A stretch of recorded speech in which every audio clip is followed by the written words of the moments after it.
Hello everyone, welcome to D K R e learning. और आज हम बात करेंगे कि गुजरात यूनिवर्सिटी में जो अप्रैल 2023 में जो पेपर लिया गया था उसमें एक सम पूछा गया था ऑडिटिंग में 3B में डिविजिबल प्रॉफिट का। मैं हिंदी में बोलूँगा जिससे गुजराती और इंग्लिश मीडियम दोनों के लिए एक्सप्लेन कर पाऊँ दोनों को एक ही साथ। तो यहाँ पर आप डिटेल्स देख सकते हो। ये था क्वेश्चन 3B, ये आपको डिटेल्स दी गई है। अब इंग्लिश में भी देख लेते हैं। इसका मैंने सॉल्यूशन का वीडियो MCQ के साथ अपलोड किया है, उसकी लिंक आपको डिस्क्रिप्शन एंड कमेंट में मिल जाएगी। ये था इंग्लिश में 3B। आपको ईयर दिया गया है, प्रॉफिट और loss before depreciation, depreciation prescribed as per companies act and unabsorbed depreciation. आपको जो डिविजिबल प्रॉफिट शोधना है, फाइंड आउट करना है, वो ईयर 2022 से 23 का आपको फाइंड आउट करना है।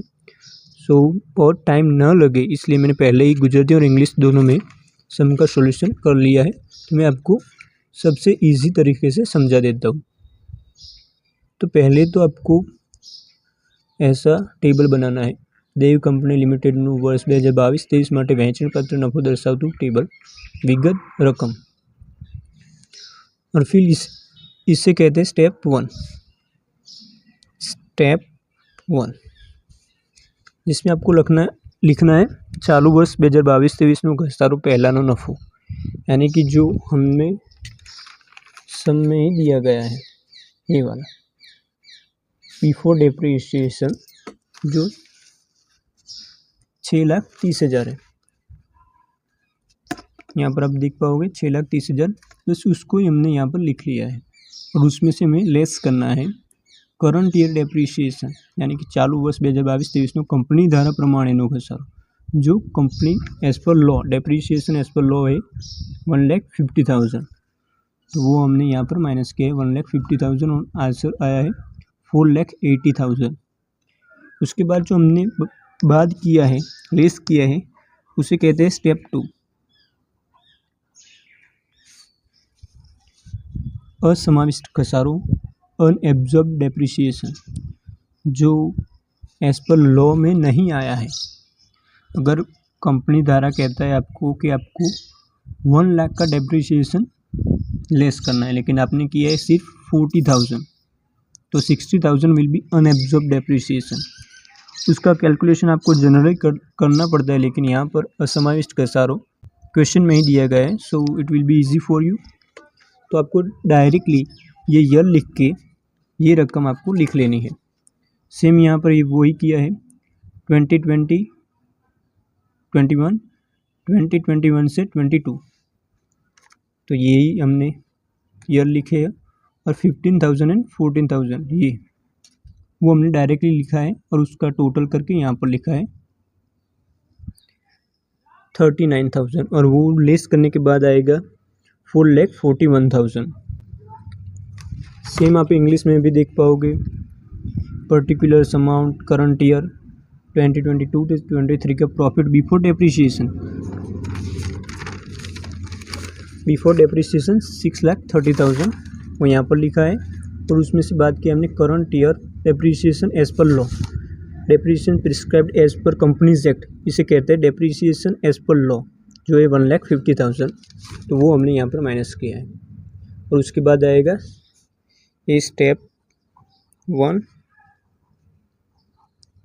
Step 2 unabsorbed depreciation.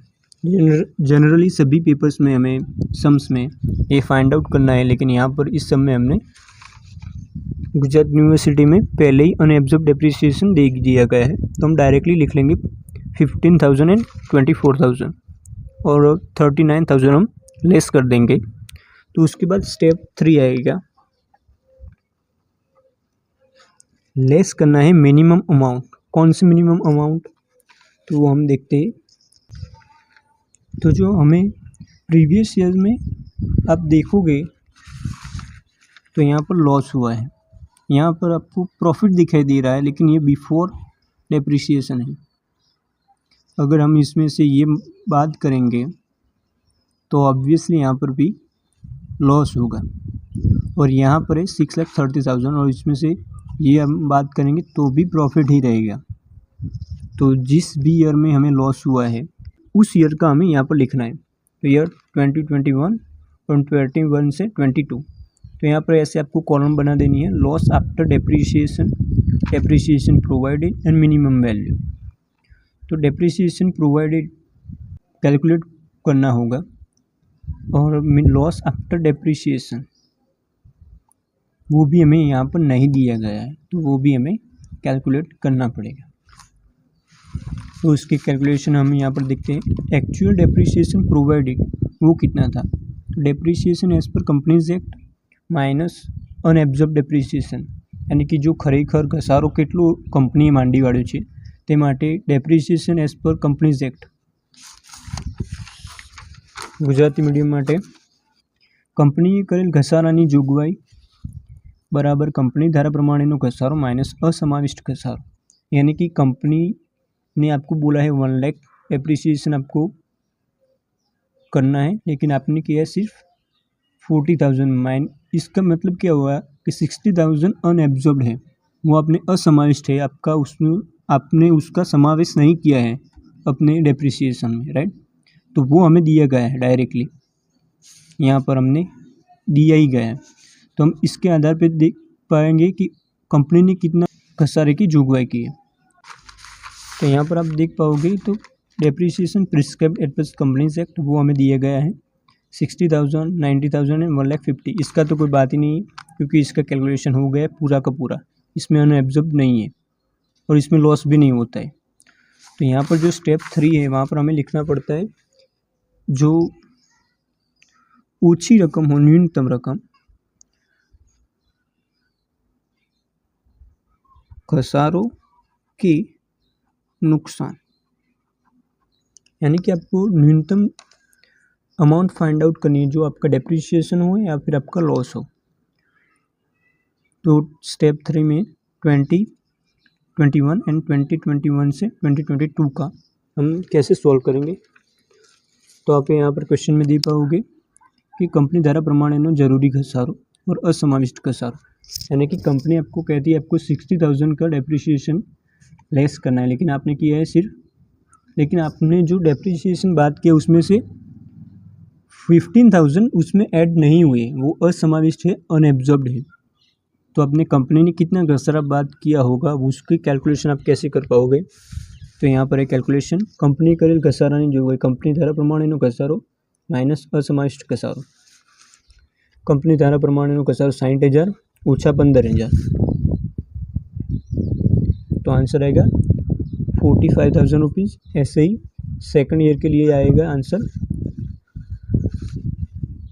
90,000 माइनस 24,000, सो 66,000 रुपीज़। तो ये होगा कंपनी करेल घसारानी जोगवाई डेप्रिसिएशन प्रोवाइडेड, तो ये हम यहाँ पर लिखेंगे।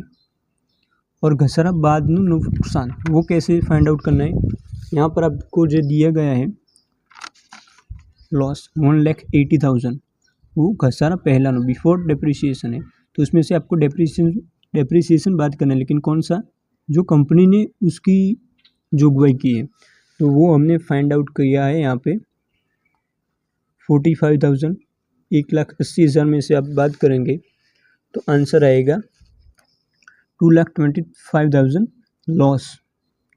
वैसे ही सेम 60,000 का आपको प्रॉफिट है, लेकिन आपने जो आप डेप्रिसिएशन बात किया है वो है 66,000, तो लॉस आएगा 6,000। तो वो आपको यहाँ पर लिखना है घसारा बाद में नुकसान 2,25,000 एंड 6,000। कहाँ से लाए हमें ये रकम, ये रही, उसकी कैलकुलेशन इंग्लिश मीडियम में भी हम बताएंगे, प्लीज़ वेट। और जो हमने घसारा की जोगवाई यहाँ पर फाइंड आउट की थी वो यहाँ पर लिखी। अब इन दोनों में से छोटी रकम कौन सी है वो हमें लिखनी है। यहाँ पर 45,000 मिनिमम है और यहाँ पर 6,000 मिनिमम है, तो इन दोनों का हम प्लस करेंगे और टोटल अमाउंट 51,000 4,41,000 में से बात करेंगे, तो जो आंसर आएगा 3,90,000 वो हमारा होगा वहेंचणी पात्र नफो, डिविजिबल प्रॉफिट। अभी इंग्लिश में भी हमने स्टेप 2 तक तो देख लिया था, अब स्टेप 3। तो यहाँ पर आपको ईयर दिया गया है, प्रॉफिट और लॉस है, यहाँ पर depreciation prescribed as per companies act, तो इतना हमको डेप्रिसिएशन लेस करना था, लेकिन हमने इतना कम किया है, मतलब इतना हमने नहीं किया है। तो कंपनी ने कितना किया होगा उसकी आपको कैलकुलेशन करनी पड़ेगी। तो ये रही कैलकुलेशन। एक्चुअल डेप्रिसिएशन प्रोवाइडेड जो कंपनी ने किया है का सारा is equal to depreciation as per companies act minus unabsorbed depreciation. तो हम ऐसे फाइंड आउट कर पाएंगे ईयर 2021-22 के लिए कैसे होगा। एज पर कंपनीज एक्ट 60,000 करना है, लेकिन उसमें से 15,000 नहीं किया है, तो आंसर विल बी 45,000। ऐसे 21-22 के लिए होगा 66,000, 90,000 माइनस 24,000। तो ये हमें यहाँ पर लिखना है डेप्रिसिएशन प्रोवाइडेड जो कंपनी ने की थी।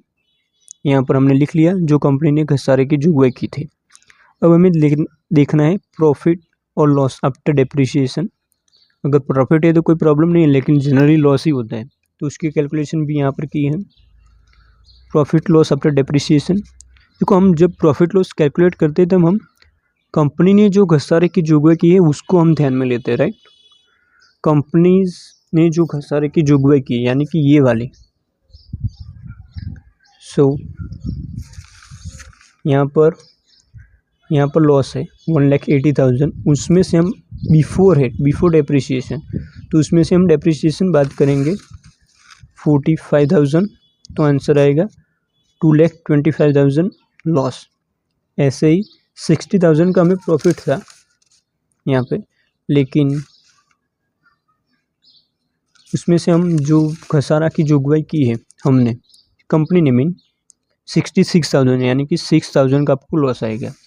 तो वो आपको यहाँ पर टेबल में लिख देना है depreciation provided and loss after depreciation 2,25,000 and 6,000, 45,000 and 66,000। इन दोनों में से जो मिनिमम वैल्यू होगी ना,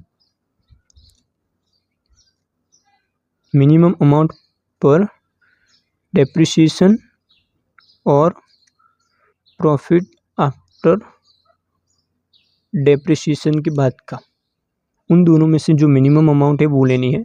तो यहाँ पर इस ईयर में ये मिनिमम अमाउंट है और इस ईयर में 21-2 के लिए ये अमाउंट मिनिमम है। तो इन दोनों का हम यहाँ पर लिख के प्लस करेंगे और 51,000 4,41,000 में से बात करेंगे, तो आंसर विल बी 3,90,000। ये होगा आपका डिविजिबल प्रॉफिट फॉर ईयर 2022 से 23 का।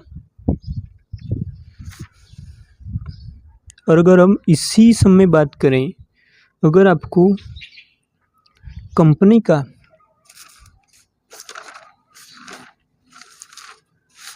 यहाँ पर अनएब्जॉर्ब्ड डेप्रिसिएशन है, लेकिन कंपनी ने जो घसारा की जुगवाई की है, डेप्रिसिएशन प्रोवाइड किया है, वो आपको यहाँ पर दिया गया हो, तो आपको अनएब्जॉर्ब्ड डेप्रिसिएशन फाइंड आउट करना पड़ेगा। तब क्या करें, तो तब आपके टेबल में कोई भी ज़्यादा चेंज नहीं होगा। यहाँ पर आपको लॉस फाइंड आउट करना है, वो आप डायरेक्टली कर पाओगे। कैसे, यहाँ पर अगर बिफोर डेप्रिसिएशन है तो उसमें से डायरेक्ट आपको जो ये कॉलम है ही नहीं फॉर एग्जांपल, और यहाँ पर depreciation provide as per company ने जो कंपनी ने घसारा की जुगवाई की है तब, तो इसमें से डायरेक्ट ये माइनस करोगे तो ये कॉलम आपको मिल जाएगी लॉस आफ्टर डेप्रिसिएशन। और डेप्रिसिएशन प्रोवाइडेड भी आपको यहाँ पर दिया है, तो वो भी आपको डायरेक्टली यहाँ पर लिख लेना है। उन दोनों में से जो मिनिमम वैल्यू होगी वो यहाँ पर आ जाएगी, लेकिन ये स्टेप आपको फाइंड आउट करना पड़ेगा। कैसे, तो अगर यहाँ पर 60,000 है एज़ पर लॉ और यहाँ पर कंपनी ने जो प्रोवाइड किया है वो 45,000 है, तो आपको दोनों में से माइनस करना पड़ेगा as per law minus company ने जो किया है उसमें से 60,000 माइनस 45,000, तो आपको अनएब्जॉर्ब्ड डेप्रिसिएशन मिलेगा 15,000। तो वो यहाँ पर आपको फाइंड आउट करके लिखना है। तो इसी दो टाइप के सम आपको एग्जाम में पूछे जाते हैं, तो एक टाइप का हमने सॉल्व कर दिया। तो ज़्यादा इंपॉर्टेंट अपडेट और इन्फॉर्मेशन के लिए हमारे चैनल को सब्सक्राइब जरूर करें, इट इज़ 100% फ्री। और इस वीडियो को आपके सभी फ्रेंड के साथ शेयर करें।